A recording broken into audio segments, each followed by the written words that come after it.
नमस्कार साथियों, पुनः स्वागत है आपका फाइनेंशियल इकोनॉमिक्स इस कक्षा में। इससे पहले हमने मुद्रा के परिभाषा और उसके कार्यों की चर्चा की। आज हम बात करेंगे मुद्रा के महत्व और उसके दोषों के बारे में। मुद्रा का जो महत्व है, अर्थव्यवस्था चाहे समाजवादी हो, चाहे से साम्यवादी हो, चाहे से पूंजीवादी हो अथवा मिश्रित हो, सभी अर्थव्यवस्था में मुद्रा का बहुत ही महत्वपूर्ण स्थान होता है। अब हम चर्चा करते हैं एक एक करके पूंजीवाद के लिए। पूंजीवादी अर्थव्यवस्था के लिए मुद्रा का महत्व बहुत ही महत्वपूर्ण होता है। उसकी भूमिका जो अर्थव्यवस्था के संचालन के दैनिक कार्यों में बहुत ही महत्वपूर्ण भूमिका निभाती है। इसके बिना पूंजीवादी अर्थव्यवस्था का आर्थिक जीवन ताश के पत्तों की तरह ढह जाएगा। और पूंजीवादी समाज के लिए मुद्रा के महत्व को प्रकाश डालने वाले कुछ बिंदुओं पर हम निम्न प्रकार से एक एक करके डिस्कस करते हैं। तो ये पूंजीवादी अर्थव्यवस्थाओं में है। पहली जो बात है, मांग और आपूर्ति की आपसी अंतःक्रिया, और उससे जो है कीमत प्रणाली होती है। तो पूंजीवादी अर्थव्यवस्थाओं में हर डिसीजन कीमत प्रणाली के माध्यम से कीमतें किसके आधार पर निश्चित होती है? मांग और पूर्ति की शक्तियों के द्वारा। तो अगर वहाँ कीमत प्रणाली या मूल्य तंत्र नहीं हो पाएगा और मांग और आपूर्ति जो है वो मूल्य या कीमत पर निर्भर करती है, और कीमत रुपए में या मुद्रा के रूप में व्यक्त की जाती है। इस प्रकार से संपूर्ण जो कीमत प्रणाली है वो मुद्रा द्वारा आधार प्रदान की जाती है, मुद्रा पर निर्भर करती है।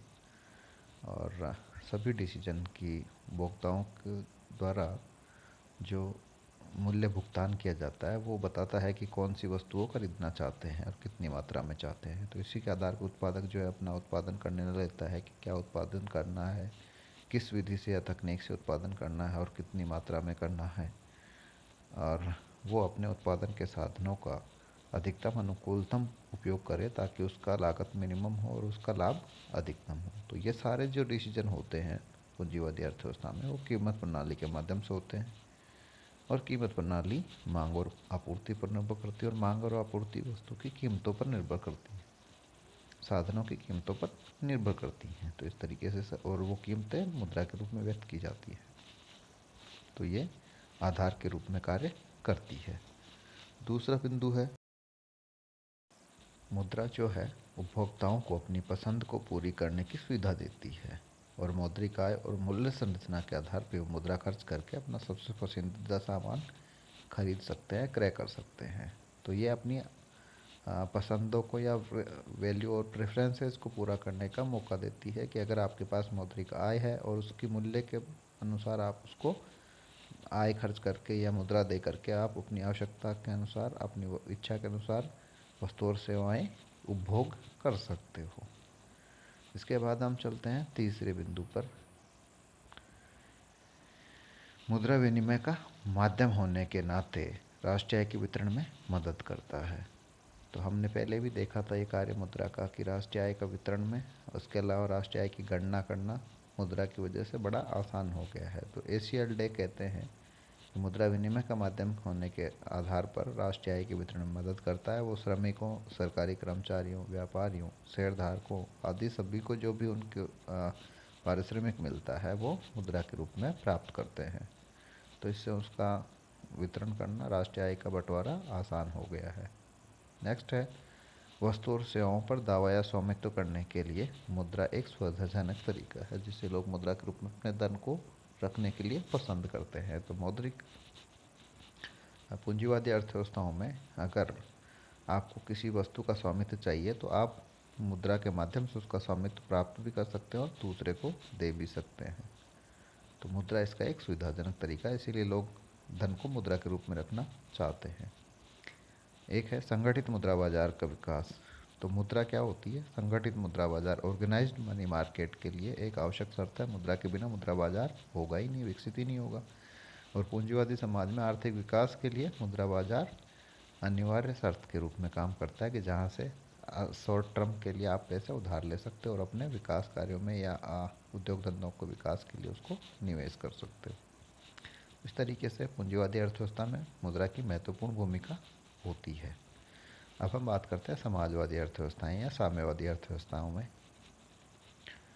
तो समाजवादी विचारक चाहते थे कि समाजवादी अर्थव्यवस्था में मुद्रा को केवल एक सीमित ही भूमिका दी जाए, क्योंकि वो पूंजीवादी शोषण के विरुद्ध थे कि पूंजीवाद में जो भी डिसीजन लिए जाते हैं वो मुद्रा के पूंजीवादियों के जेब में इकट्ठा करने के लिए दिए जाते हैं, उससे मजदूरों और श्रमिकों को नुकसान होता है। और लेनिन ने स्वयं भी इंगित करते हुए कहा है कि एक समाजवादी अर्थव्यवस्था एक मुद्राहीन समाज नहीं हो सकती है। अर्थात मुद्रा का अस्तित्व तो रहेगा, लेकिन उसकी भूमिका सर्वोपरि नहीं होगी, जैसे कि पूंजीवादी समाज में होता है कि हर निर्णय मुद्रा के आधार पर निर्णय लिए जाते हैं। तो यहाँ हम इसके अंदर मुद्रा के महत्व के प्रकाशित करने वाले कुछ बिंदुओं को देखते हैं। पहला बिंदु है आर्थिक नियोजन। समाजवाद की एक अनिवार्य विशेषता होती है।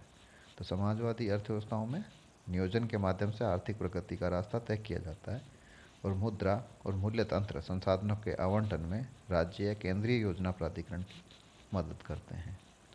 तो आर्थिक नियोजन भारत में भी अपनाया गया है समाजवादी अर्थव्यवस्था होने के नाते। तो हमारे पास उपलब्ध संसाधनों का वैल्यूएशन करें और अलग अलग सेक्टर्स में उनका किस तरीके से उपयोग करें, इसका डिसीजन लेने में हमें मुद्रा उनके मूल्यों के आधार पर महत्वपूर्ण सहयोग देती है।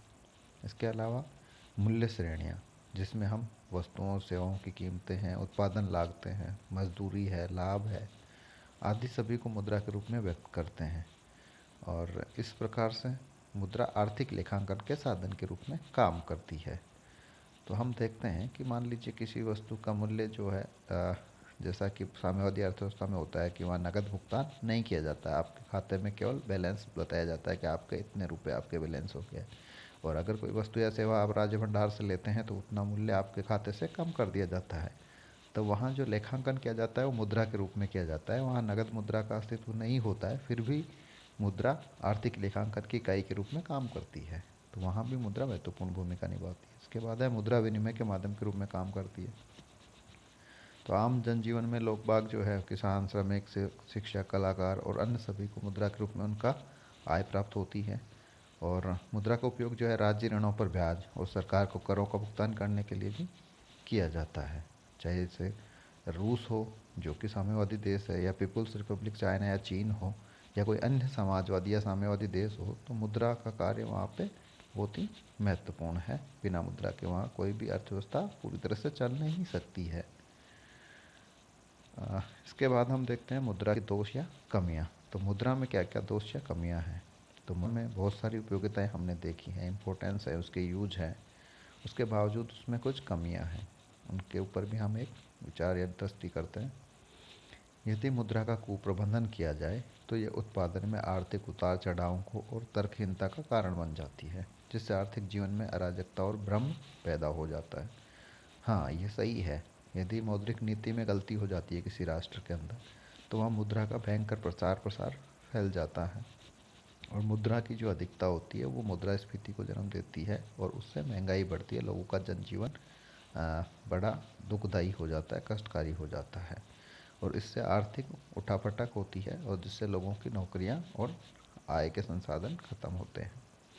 तो रॉबर्टसन ने भी कहा है कि मुद्रा जो मानव जाति के लिए बहुत सारे आशीर्वाद का एक स्रोत है, वह भी संकट और भ्रम का स्रोत भी बन जाता है जब तक कि उसका प्रॉपर मैनेजमेंट नहीं किया जाए। तो जब तक उसका जो ये है कि मुद्रा के ऊपर अगर हमारा अच्छे से नियंत्रण है, उसका प्रबंधन हमने ठीक से किया है, तो वो अर्थव्यवस्था के लिए वरदान साबित होगी, और अगर उसका प्रबंधन ठीक ढंग से नहीं किया जाए तो अर्थव्यवस्था के लिए घातक साबित हो सकती है। उसके बाद हम दूसरी कमी या दोष पर बात करते हैं कि मुद्रा की क्रय शक्ति स्थिर नहीं रहती है, और वो समय के साथ गिरती जाती है। इसलिए पैसा हालांकि मुद्रा मूल्य का एक अच्छा मापक है, अच्छा स्टैंडर्ड है, लेकिन ये एक अच्छा मापक मानक नहीं है। एक तरीके से कि एक मेजर तो अच्छा है, स्टोर ऑफ वैल्यू अच्छा नहीं है। एक मौद्रिक प्रणाली जो अविश्वसनीय है, समाज की आर्थिक दक्षता को काफ़ी नुकसान पहुंचाती है। तो मुद्रा की क्रय शक्ति स्थिर नहीं होने का मतलब ये हुआ कि साल या 50 साल या 20 साल पहले 1 रुपये में जो सामान आता था उसकी मात्रा और आज की तारीख में जो 1 रुपये का माल आ रहा है, उसको आप तुलना करेंगे तो देखेंगे कि पहले 1 रुपये में बहुत सारा सामान प्राप्त होता था या खरीदा जा सकता था। आज उस 1 रुपये की वैल्यू बहुत कम हो गई है। तो इसका मतलब मुद्रा की जो मूल्य है वो लगातार गिर रहा है। और कोई व्यक्ति अगर नकद के रूप में या मुद्रा के रूप में अपना धन संचित करता है तो उसका वैल्यू समय के साथ कम होता जा रहा है। यह है मुद्रा का एक दोष है। इसके पश्चात नेक्स्ट वाला जो कमी है मुद्रा की, वो माना जाता है समाजवादियों द्वारा और कुछ अर्थशास्त्री द्वारा कहा जाता है कि मुद्रा समाज में आय और धन की विषमताओं को जन्म देती है।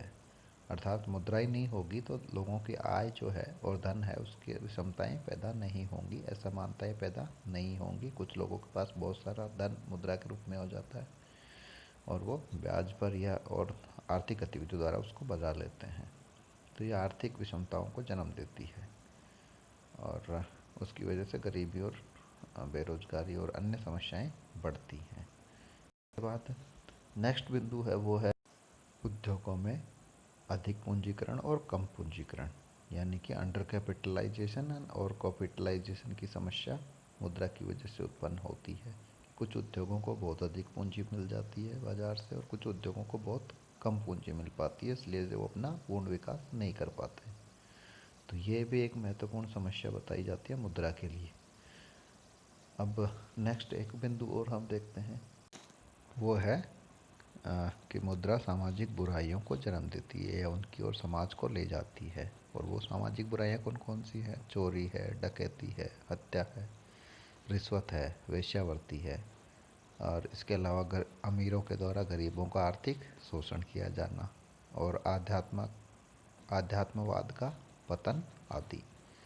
तो ये आरोप लगाए जाते हैं मुद्रा के ऊपर कि वो सामाजिक बुराइयों को जन्म देती है। मुद्रा की वजह से इतने सारे गलत काम समाज में होते हैं। लेकिन वास्तविकता ये है कि इनमें से बहुत सारे जो दोष हैं वो वास्तविक नहीं है, मुद्रा उनके पीछे नहीं है। वो मानवीय प्रवृत्ति और उसके समाज में उत्पन्न कुरीतियों की वजह से ये सब समस्याएं उत्पन्न होती हैं। अकेली मुद्रा उसके लिए जिम्मेदार नहीं है। तो इस प्रकार से मुद्रा के महत्व और उसकी दोष या कमियों की हमने चर्चा की। धन्यवाद।